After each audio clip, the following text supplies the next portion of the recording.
더 디베이트에 오신 것을 환영합니다. 오늘 저희는 고기능성 소재 기술, 이걸 기반으로 해서 의료기기랑 또 뷰티 제품까지 만드는 기업이죠. TNL에 대해서 좀 깊이 있는 의견을 나눠보려고 합니다. TNL 하면 역시 상처 치료제, 특히 그 젊은 층들한테 인기 많은 트러블 케어 패치 분야에서 아주 강력한 입지를 구축했고요. 최근에는 또 마이크로 니들이라고 하는 미세 바늘 기술 같은 신성장 동력으로도 시장의 주목을 받아왔습니다. 네, 맞아요. 그 혁신적인 기술이란 제품으로 확실히 눈도장을 찍은 기업이죠. 근데 말이죠. 그렇게 빛나는 성장 스토리 뒤에 최근에는 약간 그림자가 드리우고 있는 것 같습니다. 저희가 입수한 자료를 좀 보니까 한때 정말 폭발적이었던 성장세가 이제 꺾이면서 매출하고 이익이 눈에 띄게 감소했어요. 그래서 이 때문에 시장에서는 TNL이 이제 성장 정점, 픽 아웃을 찍은 거 아니냐, 뭐 이런 우려의 목소리가 점점 커지고 있습니다. 바로 그 지점이 오늘 저희가 좀 파고들어야 할 핵심입니다. TNL의 최근 실적 부진, 그리고 시장의 정점 우려, 이거 분명히 존재하는 사실입니다. 하지만 동시에 이 회사는 자료에서도 보시다시피 매우 탄탄한 재무 건전성을 자랑하고 있고 또 핵심 기술력도 보유했고 특히 그 거대 시장인 미국에서의 성장 잠재력, 이것도 계속 거론되고 있거든요. 그렇다면 이 서로 다른 신호들 속에서 현재의 주가 하락은 과연 이게 매력적인 반등의 기회일까요? 아니면 우리가 간과해서는 안 될 어떤 성장 정체나 추가 하락의 위험을 시장이 그냥 합리적으로 반영하고 있는 걸까요? 이것이 오늘 우리가 좀 파헤쳐볼 질문입니다. 자료에 근거해서 저는 TNL의 회복 가능성, 그리고 현재 주가의 투자 매력도를 좀 긍정적으로 보는 입장을 제시하겠습니다. 흥미로운 질문이네요. 저는 반대로요. 최근 나타난 실적 악화라던가 시장의 우려가 이게 충분히 타당하다. 그리고 향후 성장성에 대한 불확실성이 이게 생각보다 크다. 이런 관점에서 좀 신중론을 펼쳐보겠습니다. 이 주장부터 좀 말씀을 드려볼게요.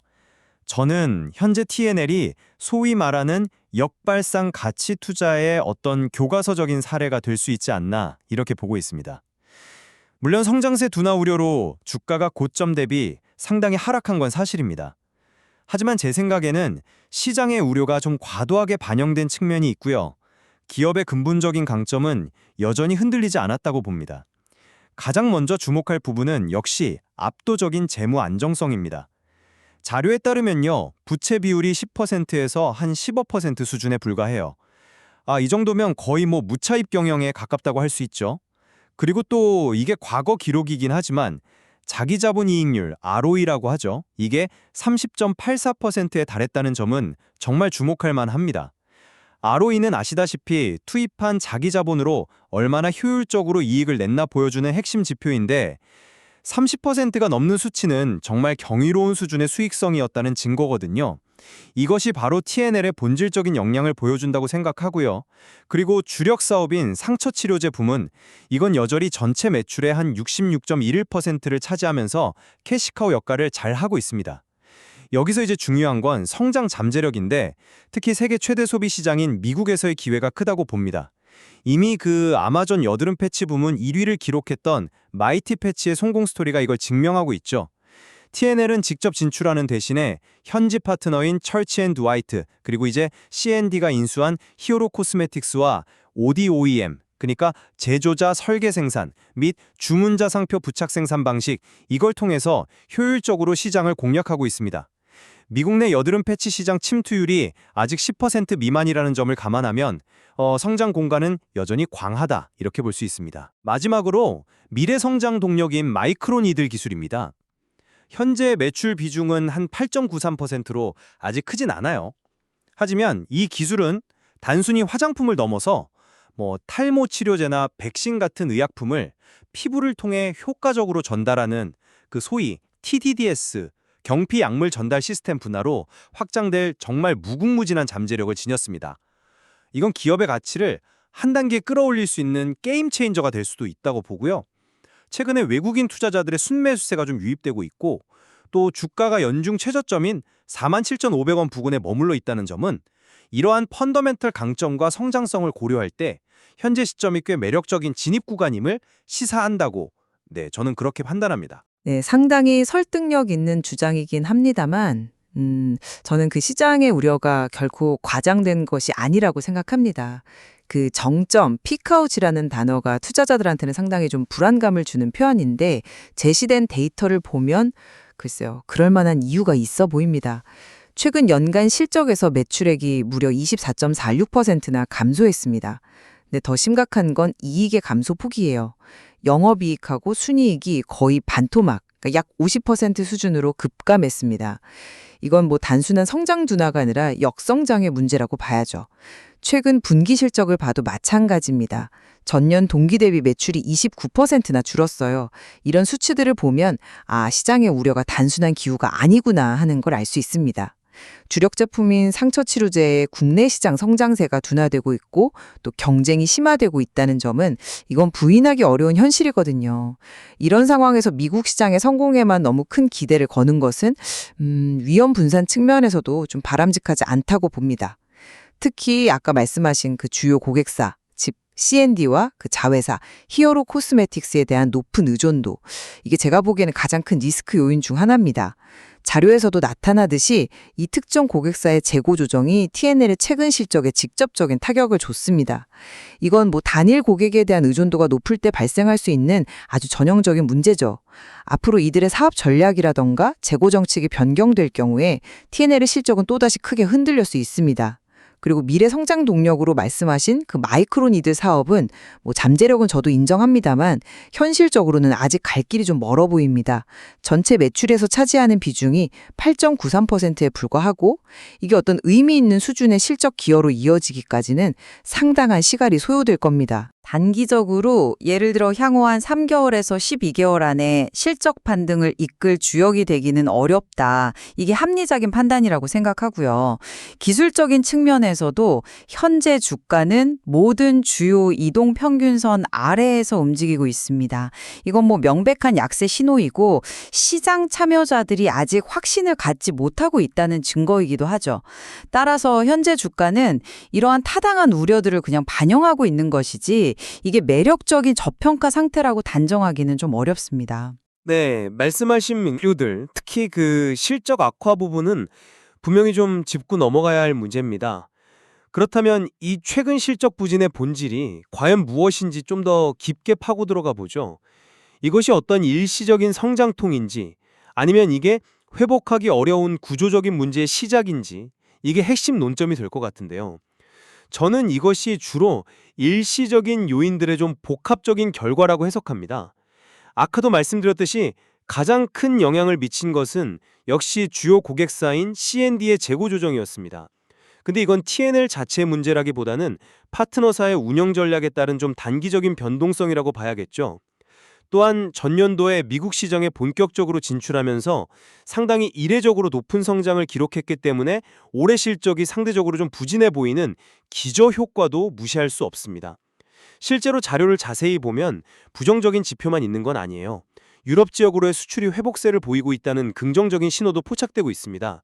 그리고 무엇보다 중요한 것은 T&L이 이러한 단기적인 어려움을 충분히 헤쳐나갈 수 있는 재정적인 체력, 이걸 갖추고 있다는 점입니다.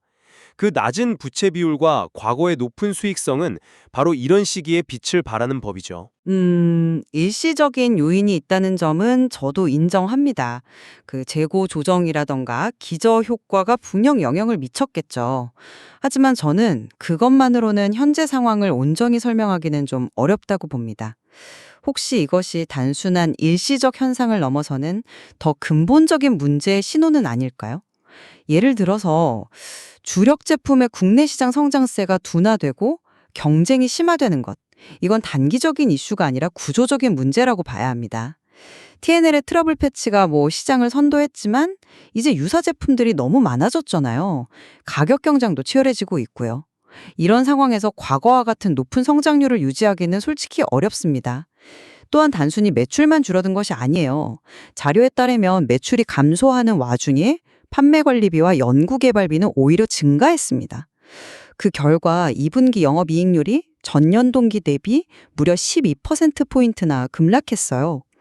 이건 단순히 매출 변동성 문제가 아니라 어쩌면 비용 통제에도 어려움을 겪고 있거나 혹은 미래를 위한 투자가 현재 수익성을 좀 잠식하고 있다는 신호일 수 있습니다. 즉, 수익성 자체가 구조적으로 하락하고 있을 가능성을 배제할 수 없다는 겁니다. 수익성 악화에 대한 지적은 날카롭네요. 네, 비용 증가는 분명 부담 요인이죠. 하지만 저는 그 비용 증가가 반드시 부정적인 것만은 아니라고 봅니다. 예를 들어 연구개발비 증가는 오히려 마이크로니들과 같은 미래 기술에 대한 투자를 의미할 수도 있거든요.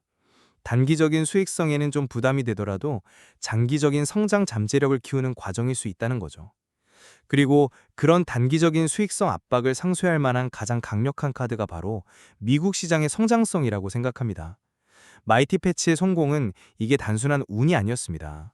TNL의 기술력과 품질, 그리고 C&D 히어로 코스메틱스의 강력한 마케팅 및 유통 역량이 결합된 결과죠. ODM 방식의 성공 모델이 이미 검증된 셈입니다. 여기서 더 주목할 점은 C&D가 히어로 코스메틱스를 인수함으로써 TNL에게는 더욱 강력하고 광범위한 유통망이 열렸다는 사실입니다. 자료에 따르면 C&D는 히어로 코스메틱스 브랜드를 기존 미국 시장을 넘어서 무려 40개국으로 확장할 계획을 가지고 있습니다.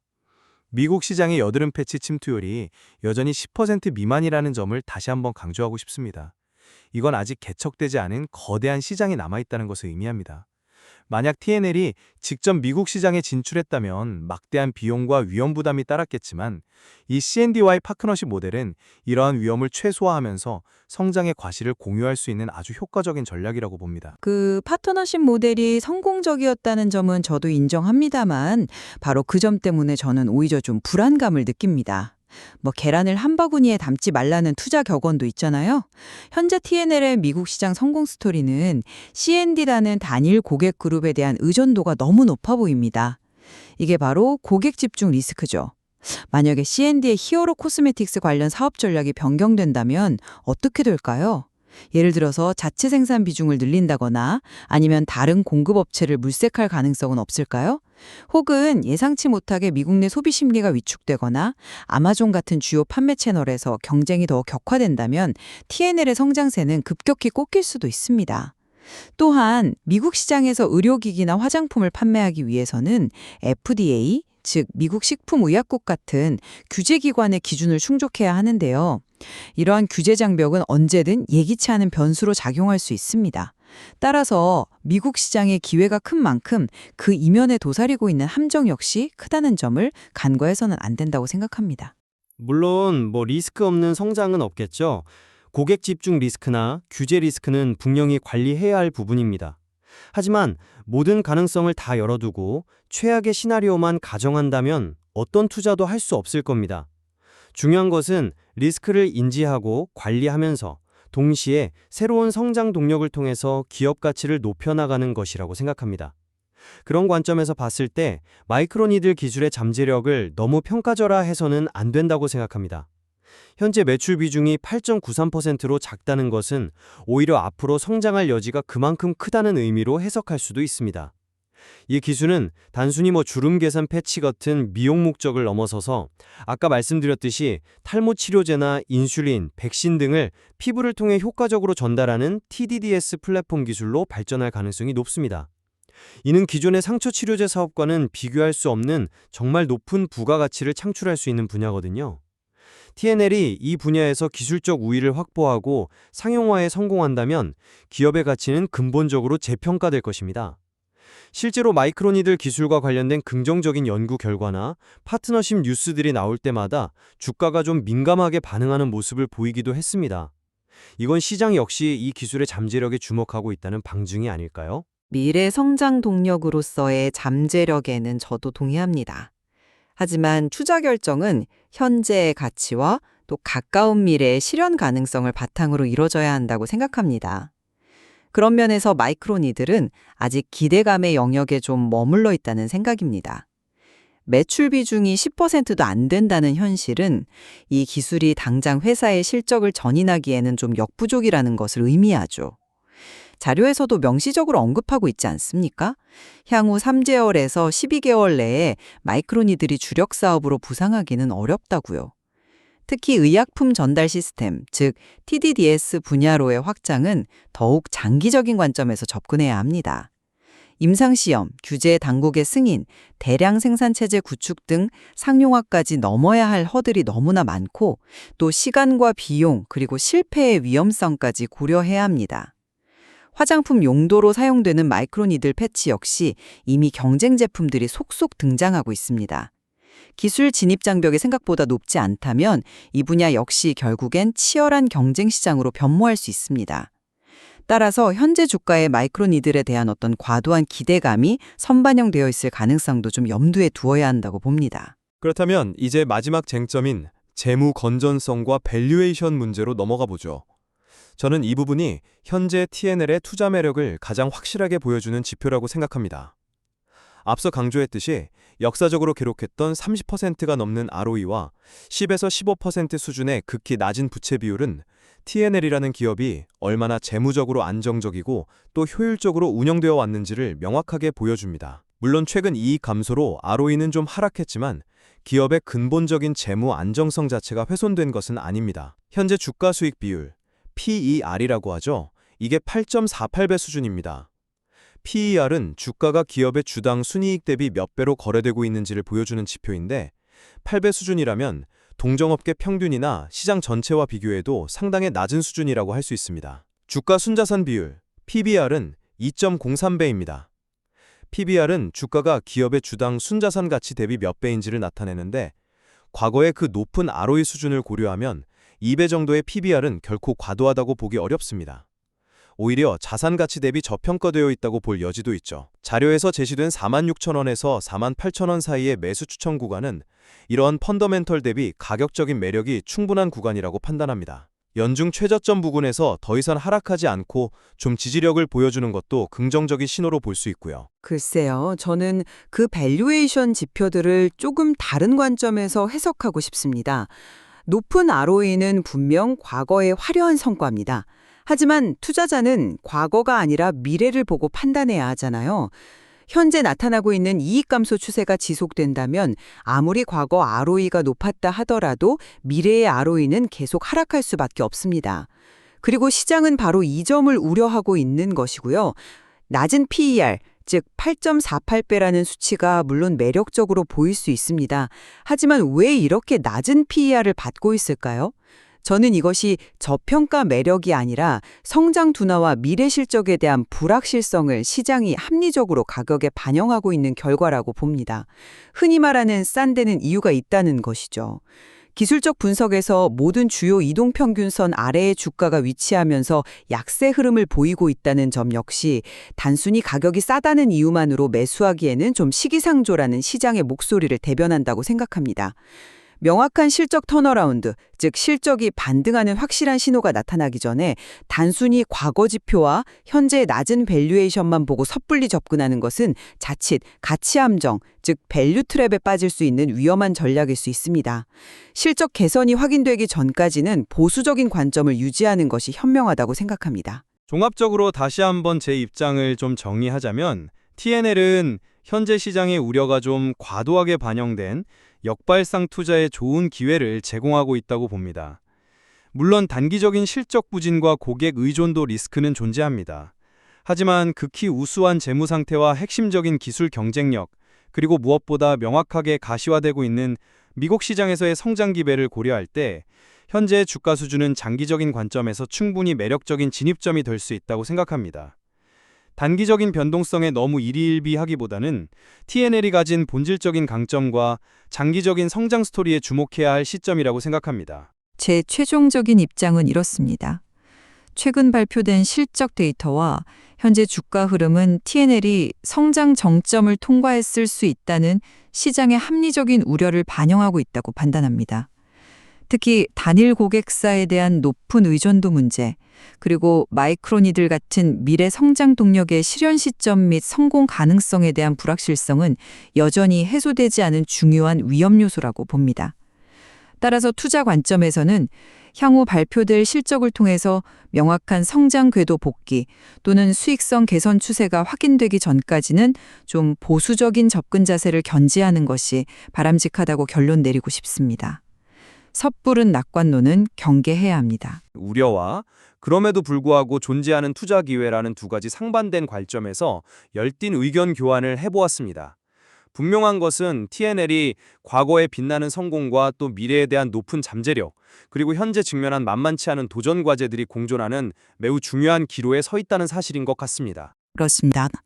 오늘 논의에서 제시된 TNL의 재무 상태, 또 미국 시장을 포함한 성장 전망, 단일 고객 의존도 및 신기술 관련 위험 요인 등등 다양한 측면들을 좀 균형 있게 고려하셔서 청취자 여러분 각자의 투자 원칙과 판단 기준에 따라 현명한 결정을 내리시기를 바랍니다. 오늘 저희가 살펴본 자료에는 이 외에도 더 깊이 분석하고 좀 곱씹어 볼 만한 흥미로운 데이터와 정보들이 많이 담겨 있으니 추가적인 탐구를 권해드립니다.